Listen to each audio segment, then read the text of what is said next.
தெய்வம் நீ என்று உணர் யூடியூப் சேனல் உங்களை அன்புடன் வரவேற்கிறது.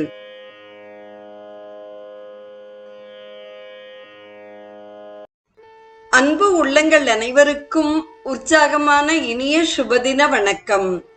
இன்றைய ஸ்ரீ கௌமாரம் நிகழ்ச்சியில் நாம் முருகப்பெருமானின் 3ஆம் படைவீடாகிய திரு ஆவினன்குடி என்ற பழனி க்ஷேத்திரத்தை தரிசிக்க இருக்கிறோம். 3ஆம் படைவீடாகிய பழனி திண்டுக்கல்லுக்கு வடமேற்கில் 56 கிலோமீட்டர் தொலைவிலும், உடுமலைப்பேட்டைக்கு தென்கிழக்கில் 32 கிலோமீட்டர் தொலைவிலும் அமைந்துள்ளது. முதலாவதாக நாம் 6 நதிகளின் சங்கமத்தை குறித்து சிந்திப்போம். திரிவேணி சங்கமத்தில் கங்கை, யமுனை, சரஸ்வதி ஆகிய 3 ஆறுகள் ஒன்றாக கலக்கின்றன. பவானி கூடுதுறையில் காவிரி, பவானி ஆறு, அமுதநதி என்ற 3 நதிகள் சங்கமிக்கின்றன. திருவையாற்றில் காவிரி முதலான 5 நதிகள் ஓடுகின்றன. 6 நதிகள் ஒன்றாக கூடி உருவாகிய ஓர் ஆற்றின் கரையில் அமைந்துள்ளது பழனி. பச்சையாறு, பாலாறு, சுருளியாறு, பொருந்தலாறு, கல்லாறு, வரத்தாறு என்னும் வர்த்தமா நதி ஆகிய 6 ஆறுகள் ஒன்றாக கூடி ஒரே நதியாக உருவாகியதுதான் சண்முக நதி. சண்முகன் என்ற ஆறுமுகனுக்கு உகந்தவை அனைத்தும் ஆறுதான். அந்த வகையில் பழனி என்னும் படைவீடும் சண்முக நதியின் கரையில் அமைந்துள்ளது. அடுத்ததாக யானை பொதினி குறித்து சிந்திப்போம். அகநானூறு முதலான பழந்தமிழ் நூல்கள் பழனியை பொதினி என்று குறிப்பிடுகின்றன. கடையேழு வள்ளல்களில் ஒருவனாகிய ஆய் அண்டிரன் ஆய்க்குடி என்ற ஊரை தலைநகரமாக கொண்டு யானைகள் நிறைந்த நிலப்பகுதியை ஆண்டு வந்தான். நீல நாகம் ஒன்று அவனுக்கு ஓர் அரிய ஆடையை அளித்ததாகவும், அதனை ஆயண்டிரன் தான் வணங்கும் சிவபெருமானுக்கு அளித்து மகிழ்ந்தான் என்றும் சிறுபானாற்று படையில் சிறப்பித்து கூறப்படுகிறான். அவனுடைய ஆட்சிக்கு உட்பட்டிருந்த பொதினி என்ற மலைப்பகுதி எவராலும் தாக்க இயலாத அரணை பெற்றிருந்ததாகவும் கூறுவர். முருகன் நற்பேர் நெடுவேள் ஆவி அருகோட்டு யானை பொதினி என்று அகநானூற்று பாடல் குறிப்பிடுகிறது. ஆகவே பொதினி என்பதே பிற்காலத்தில் பழனி என்று மாறியிருக்க வேண்டும் என்று தமிழ் இலக்கிய ஆய்வாளர்கள் கருதுகின்றனர். அடுத்ததாக ஆவினன்குடி குறித்து சிந்திப்போம். நக்கீரரின் திருமுருகாற்றுப்படை திரு ஆவினன்குடி என்று முருகனை போற்றுகிறது. அருணகிரிநாதர் ஆவினன்குடி ஆறுமுகனுக்கு திருப்புகழ் பாடல்கள் சூட்டியுள்ளார். ஆவி என்பவன் ஒரு குறுநில மன்னன். இவனது குடி ஆவினன்குடி என்ற பெயருடன் விளங்கியது. தற்கால பழனிமலையின் அடிவாரமாக விளங்கும் பகுதியே அக்காலத்தில் திரு ஆவினன்குடி என வழங்கப் பெற்றது. அடுத்து நாம் சிந்திக்க இருப்பது சித்தன் வாழ்வு குறித்ததாகும். பழனிக்கு சித்தன் வாழ்வு என்ற பெயர் இருந்ததாகவும் ஔவையார் இயற்றிய பாடல் ஒன்று குறிப்பிடுகிறது. முருகனே ஒரு சித்தன். மேலும் போக சித்தர் முதலான சித்தர்கள் பலர் பழனியில் தொடர்ந்து வாழ்ந்து வருகின்றனர். சித்த மருத்துவத்திற்கும் பழனி இருப்பிடமாக திகழ்கிறது. ஆகவே சித்தன் வாழ்வு என்ற பெயரும் பழனிக்கு பொருத்தமாக அமைந்துள்ளது. அடிவாரத்தில் உள்ள ஆவினன்குடி அழகனையே நாம் முதலில் தரிசிக்க வேண்டும். மிகவும் தொன்மையான இத்திருத்தலத்தையே நக்கீரர் திருமுருகாற்றுப்படையில் போற்றி பாடியுள்ளார். இத்திருக்கோவிலுக்கு சேர மன்னர்கள் திருப்பணிகள் செய்துள்ளனர்.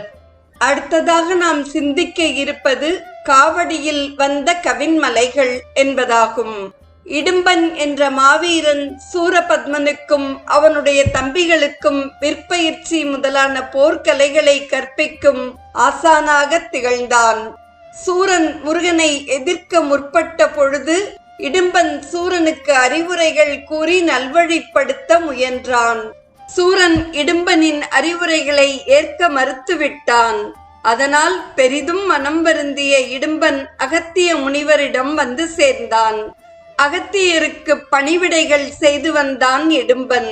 திருக்கைலைக்கு அருகில் இருந்த சிவகிரி, சக்திகிரி என்ற 2 மலைகளை தமிழகத்திற்கு கொண்டு வர விரும்பிய அகத்தியர் இடும்பனை அப்பணியில் ஈடுபடுத்தினார். அனுமன் போல் மலைகளை தூக்கும் வலிமை படைத்திருந்த இடும்பன் சிவகிரி, சக்திகிரி ஆகிய 2 மலைகளையும் ஒரு தண்டின் 2 பகுதிகளிலும் காவடியாக கட்டி தூக்கி வந்து விட்டான். வழியில் சற்றே ஓய்வெடுக்க எண்ணிய இடும்பன் மலைகளை தாங்கியிருந்த காவடியை கீழே வைத்தான். சிறிது நேரம் கழித்து வந்து பார்த்த பொழுது சிவகிரி மலையின் மீது ஒரு சிறுவன் நின்று கொண்டிருந்தான். அச்சிறுவன் இடும்பனை பார்த்து சிரித்தான். இடும்பன் சினம் கொண்டு சிறுவனுடன் போர் செய்ய முற்பட்டான். இடும்பனுடன் சிறிது நேரம் போரிட்ட பிறகு சிறுவன் மறைந்தான். கையில் கோலேந்திய தண்டபாணியாக காட்சியளித்தான் முருகன். முருகன் அவ்விடத்தில் திருக்கோவில் கொள்ள வேண்டும் என்றும் தான் 2 மலைகளை எடுத்து வந்தது போல் பக்தர்கள் காவடியில் ஏந்தி வரும் பொருட்களை முருகன் ஏற்றருள வேண்டும் என்றும் இடும்பன் வரம் கேட்டான். முருகனும் இடும்பன் கேட்ட வரங்களை வழங்கி அருளினான். அது முதல் முருகன் தலங்களில் காவடி எடுக்கும் வழக்கம் ஏற்பட்டது. எனவே காவடி முருகன் வழிபாட்டு நெறியில் ஓர் அங்கமாக திகழ்வதுடன் தமிழர் நாகரீக வளர்ச்சியின் ஒரு சின்னமாகவும் விளங்குகிறது. தொடர்ந்து பழனியை அடையும் 3 பாதைகள் குறித்து சிந்திப்போம். 450 அடி உயரமுள்ள பழனி மலையில் ஏறுவதற்கு ஏற்ற 697 படிகள் உள்ளன. பக்தர்கள் எளிதில் படிகளில் நடந்தே மலை மீது ஏறி விடுகின்றனர். மேலும் சற்று எளிதாக நடந்து செல்வதற்கு ஏற்ற யானையடி பாதை என்ற வழியும் உள்ளது. இந்த பாதையின் வழியே பழங்காலத்திலேயே யானைகள் பழனிமலைக்கு எளிதில் ஏறி சென்று வந்துள்ளன.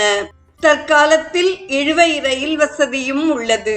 அடிவாரத்தில் உள்ள பாத விநாயகர் என்ற கணபதியை வணங்கிய பிறகு பழனிமலையை கிரிவலமாக வந்து மலை மீது ஏற வேண்டும் என்பது மரபு. கிரிவல பாதை 3 கிலோமீட்டர் நடந்தால் போதும். பழனி கிரிவலம் நிறைவு பெற்றுவிடும். படிகளின் வழியே ஏறத் தொடங்கிய சிறிது நேரத்தில் ஒரு விசாலமான மண்டபத்தை காணலாம்.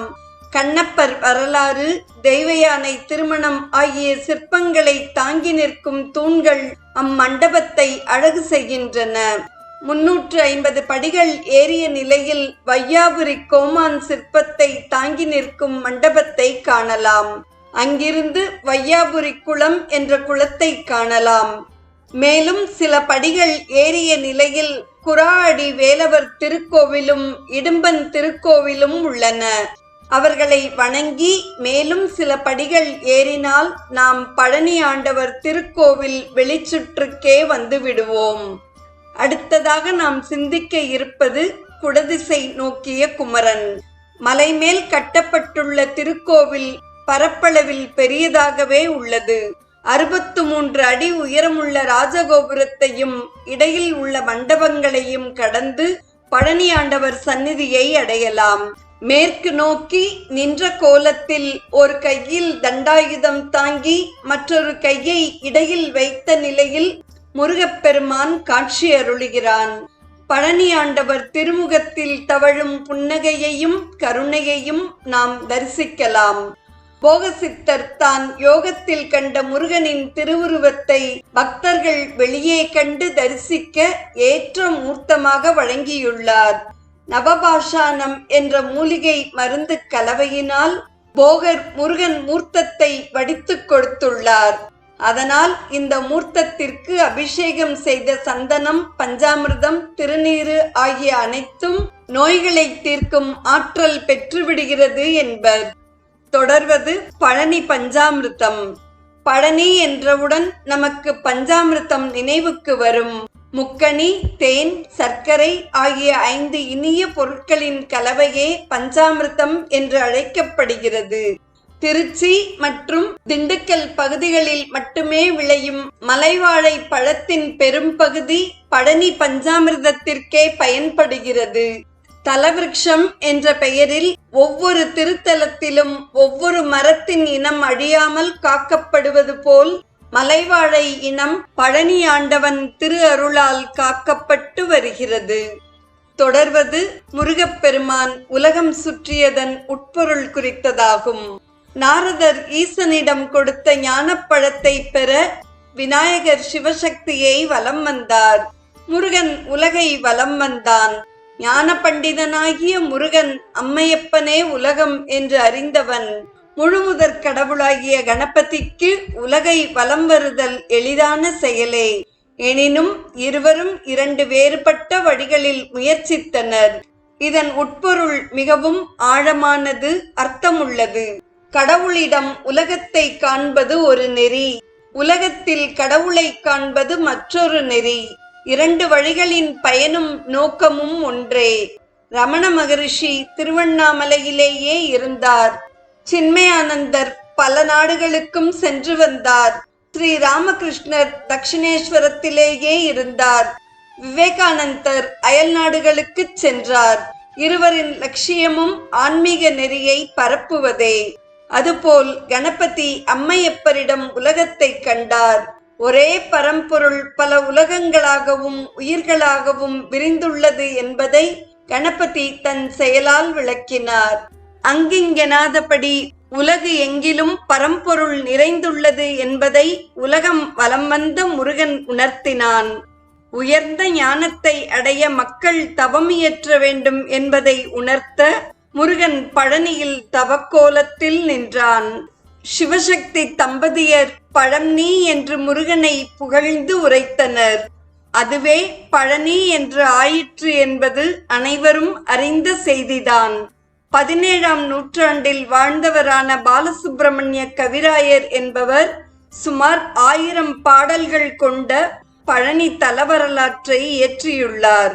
அருணகிரிநாதர் 96 திருப்புகழ் பாடல்களில் இத்தலத்து முருகனை பாடியுள்ளார். சித்திரை திருவிழா, அக்னி நட்சத்திர திருவிழா, வைகாசி விசாக திருவிழா, தைப்பூச திருவிழா, கந்த சஷ்டி திருவிழா, கார்த்திகை திருவிழா என்று பழனியில் பல்வேறு திருவிழாக்கள் சிறப்பாக நடைபெறுகின்றன. அன்பு இல்லம், இசைக்கருவிகள் பயிற்சி கல்லூரி, ஊனமுற்றோர் பள்ளி, கலைக்கல்லூரிகள், தொழில்நுட்ப கல்லூரிகள், சித்த மருத்துவமனைகள் போன்ற பல்வேறு நிறுவனங்களும் பழனி திருக்கோவிலின் கீழ் இயங்குகின்றன. இனிய பஞ்சாமிர்தம் மட்டுமல்லாது பல்வேறு மக்கள் நலப்பணிகளையும் பழனி ஆண்டவன் உலகிற்கு அருளுகிறான். பழனி ஆண்டவன் கிருத்திகை நாட்களில் தங்கத் தேரில் உலா வருகிறான். தொடர்வது ராஜகம்பீரன். ராஜகம்பீர நாடாளும் நாயக என்று அருணகிரிநாதர் முருகனை அழைக்கிறார். முருகனின் தந்தை சிவபெருமான் அபிஷேக பிரியன். முருகனின் மாமன் திருமால் அலங்கார பிரியன்.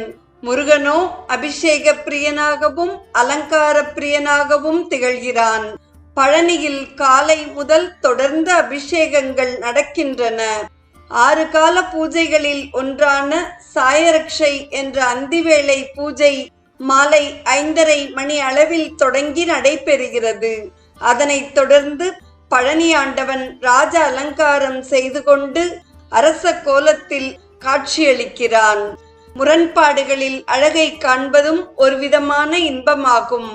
அதிகாலையில் இருளை கிழித்து கொண்டு எழும்பும் சூரியனின் சிவந்த ஒளியை காண்பது ஓர் அழகு காட்சியாகும்.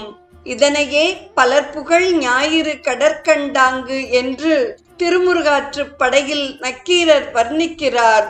ஆதவன் ஒளியடங்கும் அந்திவானமும் அழகு காட்சியை தருகிறது. அதுபோல் அனைத்தையும் துறந்த ஆண்டிக்கோலத்தில் இருக்கும் முருகன் அரச கோலத்தில் காட்சியளிப்பதை காண கண்கோடி வேண்டும். பழனிமலை பரமன் இடையில் ஜரிகை பட்டாடை உடுத்தி வேலைப்பாடுகள் நிறைந்த மேலங்கியை அணிந்து தலையில் மகுடத்துடன் காட்சியருளுகிறான். தோளில் சாத்திய வேலாயுதமும் கையில் தண்டாயுதத்திற்கு பதிலாக செங்கோலும் பிடித்த நிலையில் முருகன் காட்சியளிக்கிறான். வேறு தலங்களில் வேறு தெய்வங்களுக்கு அரச கோல அலங்காரம் செய்தாலும் பழனி ராஜ அலங்காரம் என்பது மட்டும் உலக புகழ் பெற்றது. தெய்வம் நீ என்று உணர் யூடியூப் சேனலை கேட்டு மகிழ்ந்த நீங்கள் உங்கள் நட்பு வட்டத்திற்கும் பகிர்ந்து தொடர்ந்து உங்களது நல்ல ஆதரவினை சப்ஸ்கிரைப் செய்து வழங்குமாறு அன்புடன் வேண்டுவது உங்கள் அன்பின் விசாலம்.